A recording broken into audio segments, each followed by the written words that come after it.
make it possible. 안녕하세요, 차트 원탑입니다. 영상 시작 전 구독과 좋아요 먼저 눌러주시고 정식 라이센스 증권사를 이용하시면 나스닥 한 계약 기준 750달러 하나씩 100만원, 최소 증거금 나스닥 0.01 계약 기준 만원부터 나스닥 거래가 가능합니다. 손실은 줄이고 수익을 높이는 투자, 확률 높은 투자를 해야 합니다. 오늘은 해외 선물의 용어에 대해서 자세히 말씀드릴 테니까요. 끝까지 시청해 주시기 바랍니다. 문의하실 내용은 고정 댓글 봐주시고 셀프 계좌 개설은 더보기 영상을 참고하시기 바랍니다. 이제 우리가 무슨 일을 하든지 어떤 일을 배우든지 간에 가장 우선적으로 배우는 것들이 바로 용어입니다. 우리가 전문적인 영역도 마찬가지죠. 이제 한층 더 복잡한 그런 용어들을 이제 쓰게 되는데, 예를 들어서 우리가 의사분들 보게 되면은 전문적인 이제 지식도 그렇지만 이제 사용하는 용어 자체가 그런 이제 의학 용어를 많이 사용하고 있죠. 이 해외 선물도 이제 아무래도 용어를 알아야만이 조금 이해하고 매매를 하거나 어떤 컨텐츠를 보거나 할 때 이해도가 올라가는 그런 부분이 있을 겁니다. 이 해외 선물이라는 투자 상품이 있어서 이 주식이라는 이 현물과는 또 다른 어떤 용어들이 많이 있습니다. 주식을 매매를 해봤던 분일지라 하더라도 이 용어에 대한 난해함, 이질감 이런 것 때문에 진입하는 데 있어서 어려워하시는 분들 많이 계신 걸로 알고 있습니다. 따라서 기초적인 용어들을 알고 있다면 아무래도 매매를 하거나 접근을 하는 데 있어서 조금 더 손쉽게 우리가 배우고 공부할 수 있지 않을까라는 생각을 합니다. 자, 우선 첫 번째로 증거금이라는 얘기가 있습니다. 증거금. 물론 이제 주식 계좌에도, 증권사 계좌에도 증거금이라는 개념이 있지만 우리가 주식 투자를 할 때는 증거금을 넣고 주식을 하지는 않습니다. 그죠? 그렇지만 이제 파생, 해외 선물에 있어서는 우리가 투자 상품을 매매할 때 미리 예치를 해두는 예치금이 좀 필요합니다. 그래서 일종의 계약금이다 이렇게 보시면 될 것 같습니다. 이거를 이제 증거금이라고 하는데 이 증거금에 따라서 이제 우리가 해외 선물 계약을 하는 그런 이제 시스템입니다. 그래서 현물의 경우에는 돈을 빌리거나 할 때는 담보금이라고 하죠. 담보금이라든지 증거금 이렇게 표현을 하고는 합니다. 그래서 크게 어려울 건 없지만 우리가 증거금이라는 개념 이 부분을 파생 해외 선물에 있어서는 일정 부분 증거금이 뭐다 정도는 알고 계셔야 될 것 같습니다. 두 번째로는 마진콜이라는 개념입니다. 마진콜은 현물 주식에서도 개념이 있죠. 어떤 개념이냐, 쉽게 설명을 드리자면 담보를 맡긴 자산의 가치가 내려가게 되면 그 담보 비율만큼 어떻게 해야 되죠? 돈을 더 내라, 돈을 더 채워내라 이렇게 소위 말하면 연락이 오는 걸 흔히 보면 이제 마진콜이라고 하죠. 조금 쉽게 설명을 한번 드려보자면 제가 1000만원짜리 자동차를 담보를 맡기고 500만원을 빌렸다라고 하면 자동차의 담보 가치가 800만원으로 줄었으면 제가 500만원을 빌렸지만 담보 비율은 떨어진 거죠. 그죠? 그렇게 될 경우는 200만원어치의 담보 비율, 담보 증거금을 더 채워 넣어라 이렇게 전화가 오겠죠. 이거를 이제 마진콜이다 이렇게 볼 수가 있겠습니다. 해외 선물로 마찬가지로 그 증거금의 담보 비율이 떨어지게 되면 아무래도 마진콜을 요구하게 되죠. 담보 비율을 더 맞춰 넣어라.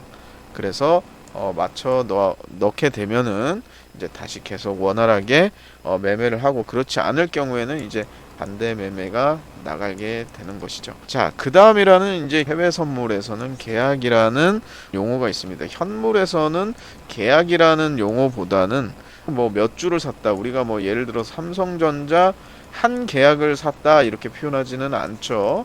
한 주를 샀다, 10주를 샀다 이렇게 표현을 하지만 이 파생에서는 그렇다고 한 주를 샀다 이렇게 또 표현을 하지는 않습니다. 한 계약을 매수했다, 매도 포지션을 들어갔다 이렇게 표현을 하고 있습니다. 그래서 단위가 주식 같은 경우는 한 주, 10주, 뭐 100주 이런 식이라고 하면 해외 선물에서는 뭐 나스닥 한 계약, 뭐 두 계약, 세 계약 이렇게 표현을 한다라는 점 알아두시면 좋으실 것 같고요.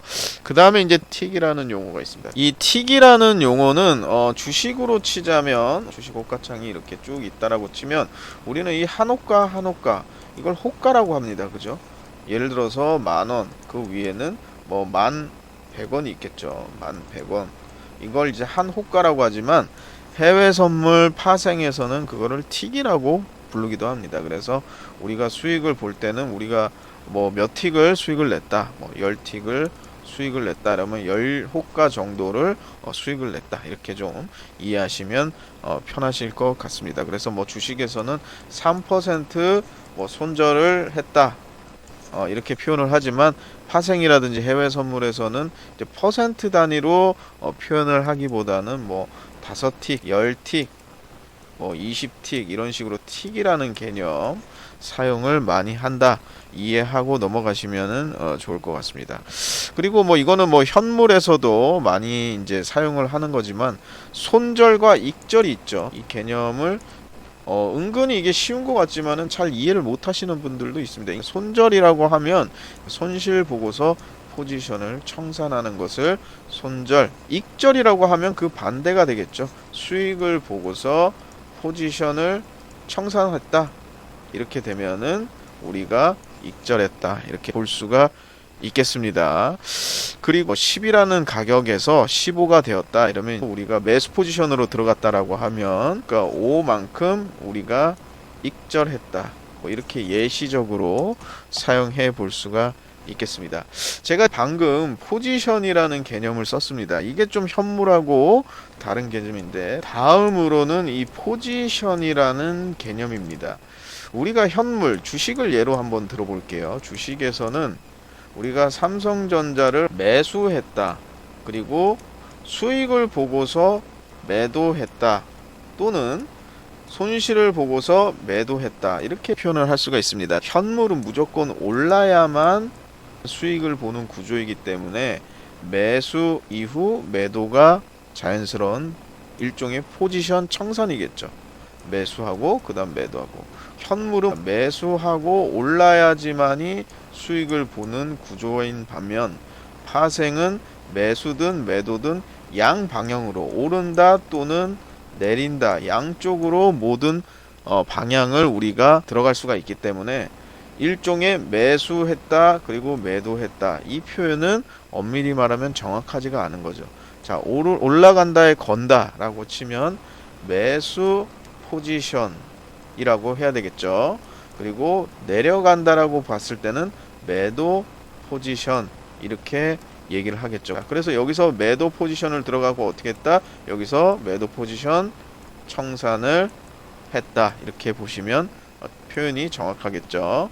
그리고 여기서는 매수 포지션을 들어가서 여기서 매수 포지션 정리를 했다. 즉 이제 팔고 나왔다 이런 뜻이죠. 그래서 해외 선물 파생에 있어서는 이 포지션이라는 개념과 용어를 쓸 줄 알아야 정확한 내용을 전달할 수 있고 이해할 수 있다 이렇게 보시면 되겠습니다. 그래서 현물과는 파생에서는 조금 다르다 이렇게 말씀을 드릴 수가 있겠습니다. 자, 그 다음으로 해외 선물 파생에서 흔히 쓰이는 표현으로서는 롱 포지션과 숏 포지션이 있습니다. 우리가 매수, 매도 뭐 이렇게 주식, 현물에서는 표현을 하지만 가급적 파생에서는 매수, 매도라는 용어에서 het갈리기 때문에 보통은 이제 롱 포지션, 숏 포지션으로 많이 표현을 합니다. 매수를 롱 포지션이라고 얘기를 하고요.